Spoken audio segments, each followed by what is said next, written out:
Alright, so in today's video, we're going to be talking about the Fortnite Platinum Trophy. It's one of the most difficult, long, and boring Platinum Trophies of all time. Estimated to take between 600 to 1,000 hours, and it's placed at the infamous 999-hour marker on PSN Profiles, which is the trophy tracking website. Now, throwing around these numbers is fun and all, but what makes it so difficult to get? Essentially, it's just 6 total trophies, which is less than 15% of the total trophies in the game. If you don't already know, Fortnite contains 46 total trophies, every single one of which is found within the Save the World game mode. And that's very ironic if you understand the history of Fortnite and how little Epic Games has prioritized, put time into, or even bothered to acknowledge the Save the World game mode in recent years. Everyone knows Fortnite is essentially just known for its battle royale and explosive gaming presence because of that mode alone, but some people I bet still don't even realize that Save the World was the first version of Fortnite, and battle royale was kind of made to entice players into buying it. And recently they updated it one more time after ages of it being left alone for the most part, and they essentially just ruined the mode even more than they already had. It's honestly very, very sad to see, but sorry for getting sidetracked. As I was saying, there is 6 hard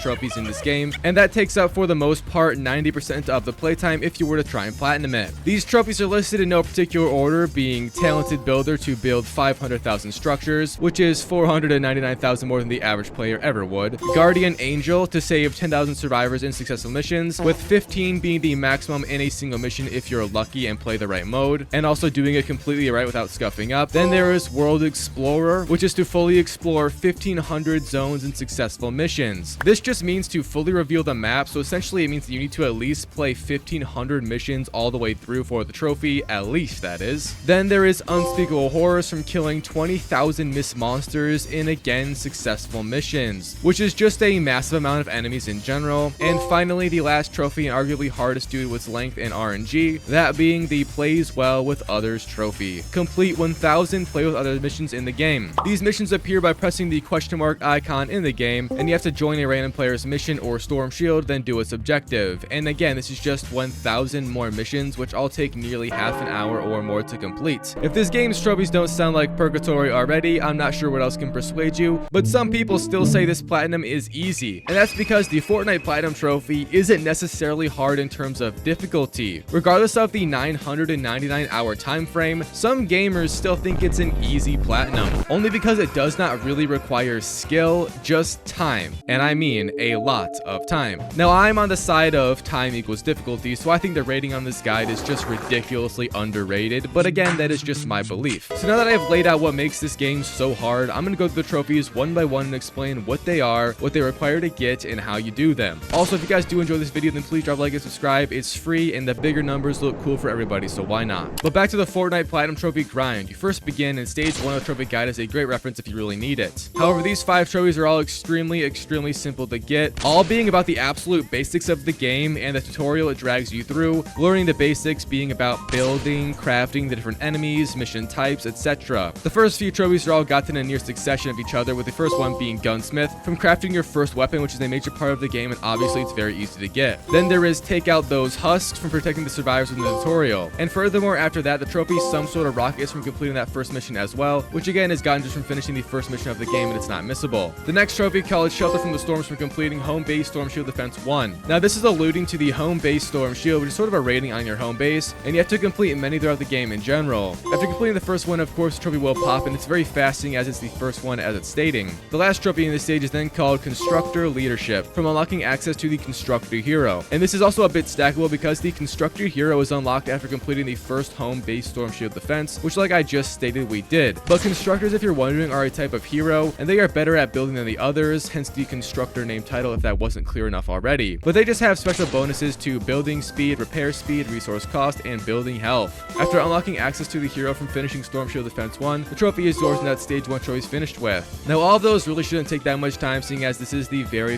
basics of the game. However, stage 2 takes quite a bit longer. Stage 2, complete the story. The story mode of Save the World is very long, grindy, tedious, and it's honestly quite boring. I know there is a somewhat big community and following out there on Save the World, but I just found the gameplay for it entirely bland. You basically just do the same missions on repeat over and over, just with minor name changes, scenery changes, and difficulty increases. It's overall one of the most dry games I've ever played, and yeah, my apologies for putting my input in. But this second stage isn't just a quick 8 to 12 hour story mode grind like most games are, but instead it's estimated to take between 60 and 120 hours to complete. cheats. Obviously, it's faster if you use some cheese methods for guns, have friends to help you, just anything really. But essentially, every single trophy in this stage is from completing the various missions of the game that are trophy related, the acts of the game, and the storm shield defense of the game as well. These trophies go in order in a near identical flow to the standard mission flow of the game, but I'm going to talk first about the missions that have trophies just from completing one-offs. And by this, I mean trophies gotten from just completing a certain type of mission. First being the Ride the Lightning trophy from completing, well, you guessed it, Ride the Lightning. These missions are a defense style. Your team is to locate Lars' van and deposit 2 blue glow into it, and then build defenses around the van and defend it for 3 minutes straight. Then you deposit another 2 blue glow into it and defend the van for an additional 4 minutes. It's a bit of a time-consuming mission, but upon finishing, the trophy pops and only one is needed for that trophy. Next up, there is Retrieve the Data, another defense-style mission, but this time the team needs to locate a data drop and then build defenses around it, and furthermore, again, defend the thing for 8 minutes straight. And that's all it really consists of, with the trophy popping afterwards. Again, if you can't already tell, these missions are all very similar in a lot of ways, so hopefully my complaining earlier on how bland the game is makes some more sense now. However, the next trophy, Rescue the Survivors, is not quite the same structure. We also already talked about this because it's the mission type that will most likely be played more than any for that Survivor trophy at the end of the list. But again, like I was saying, the Rescue the Survivors missions are protect and find style missions. The team must save survivors all around the map by killing waves of husks around cars sus vans, and finding items they've lost and using medbots as you play. There isn't much else to these besides just finding the survivors and saving them, and then flushing and repeating. But again, after doing it for the first time, you get a trophy. Now I'm going to sidestep for a moment and lump some trophies together, which are all tied to one in particular. That being Quad Squad, Before and After Science, 2 Swirls, and Liberation are all trophies that are gotten on the way to unlocking the Quad Squad missions. But after doing them, those trophies, by the way, are just gotten from completing the mission name they are named after. You then get access to the Quad Squad mission, and this consists of completing a fight in the Storm mission. But the quest itself is again just called Quad Squad, and you unlock it in Canny Valley. It requires us to complete 4 Atlas Fight the Storm missions in a 52+ zone, hence the Quad and Quad Squad. All you have to do is locate the spot of the 1, 2, 3, or 4 Atlas, and once found, place them down. To start the mission, you then need to insert 1 to 4 blue glow and defend it for 8 minutes, making sure to build defenses around the Atlas or it gets destroyed easily. Again, just after completing the missions for the trophy, it pops. So other than those mission trophies that I just laid out, the rest of them are all tied to the story, and just from beating story missions, which all consist of near identical core gameplay and content within them.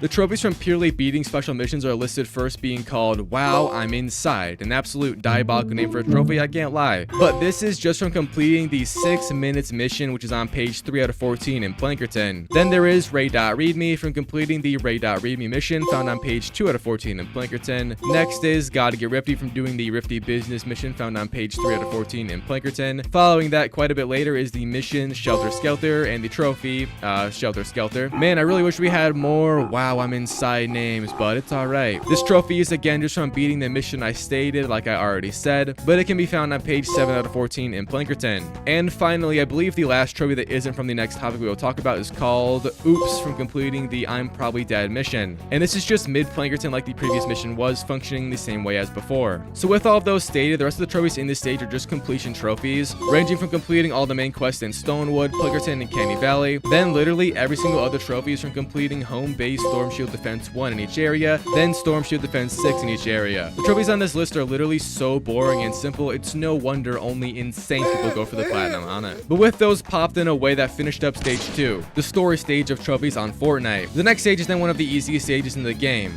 Stage 3, the side mission and evolution stage. It's a bit of a breeze before the finale of the platinum grind and stage 4. Before that, however, this stage has many trophies that are naturally gotten. First being the hired gun trophy from unlocking and sliding your first Storm Shield Defender, and almost guaranteed trophy at this point. The next trophy, Man on a Mission, is identical to it with Mission Defenders. And then the next 6 trophies all relate to completing hero training. First with Become a Superhero from completing Hero Training Stage 2, then Survivor Specialist from completing Survivor Training Stage 2, and this follows in line with Darwin Rewards, Altogether Now, Proven Defender, and finally Evil Things with Crazy Teeth from just doing evolutions inside content. Overall, it's very simple, but again, it is still quite boring. Now, if you thought the previous trophies were bland, the next stage, being stage 4, is when it gets so unimaginably boring. Some people who have this platinum have legitimately told me that they finished multiple 8+ season shows while just watching it in the background, replaying missions over and over, even going so far as to say they could do the missions blindfolded because they have played it so many times. But before we do dive into this horrid game, stage 4, kill, loot, explore, smash gnomes, save people, build, play with others, and then kill some more. This is where the fun begins. And this stage is literally just the grind stage. And every trophy inside of it I already talked about for the most part, and it's just the grind stage like I just said. It takes forever. It's extremely boring. Every single trophy is a grind, and there really isn't much else to say seeing as I already talked about most of these trophies and how bad they are, but I guess we'll go more in depth with them now. So the first one, called Talented Builder, is from building 500,000 structures. And this is probably the most simple trophy out of these because it counts your builds for whatever you choose to build. It can literally be anything. Just build anything 500,000 times and you'll eventually get the trophy. It's just going to be a couple hundred hours of pure fun. Next up, or next two actually, because I am going to lump these two together seeing as they are a bit less of a worry. Go Gnome from destroying 100 gnomes, and Loot Legend from looting 300 chests in successful missions. Both are cumulative and gotten from finding gnomes in missions which just spawn randomly, and all you have to do is destroy them. Then the treasure chests, which also spawn randomly, are all over the map at different levels depending on the power level of the mission.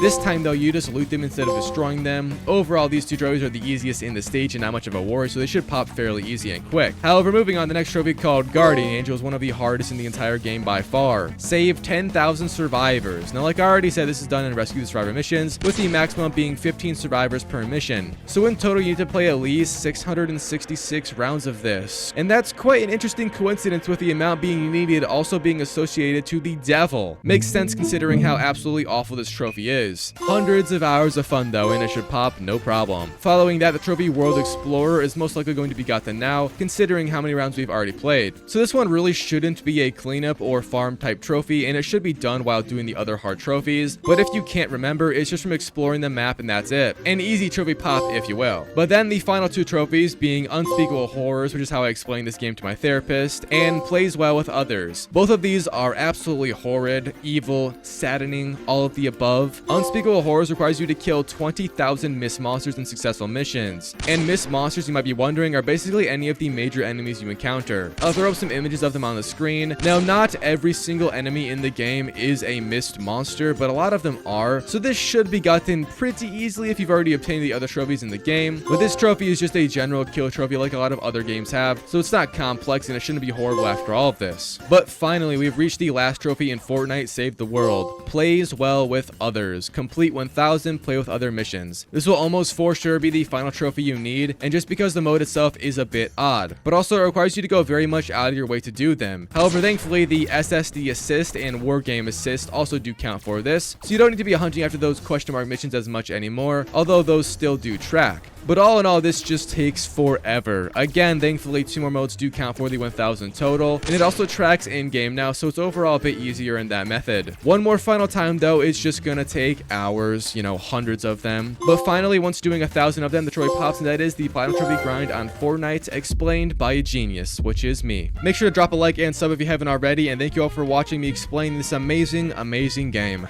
I hate Fortnite.